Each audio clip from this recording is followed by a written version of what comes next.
Our heart's desire matters before the Lord, for it is the source of our actions.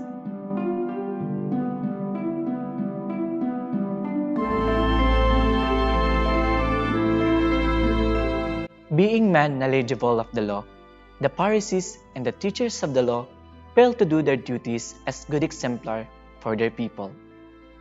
Prioritizing what can benefit their self-interest, they become more focused on observing others and placing people under judgment of human law, disregarding the most essential, which is the commandment of God.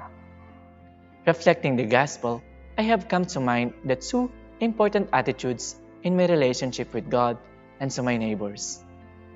First, it is out of love that I am bound to look after another.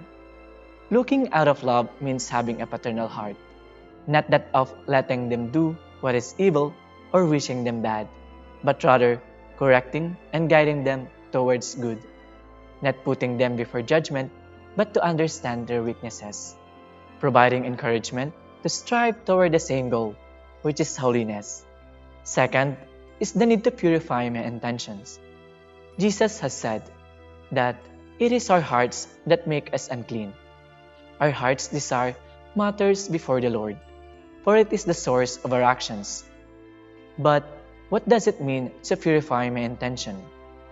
Purifying my intention is not possible by my reasoning, but only with His love, which is pouring down His grace upon me.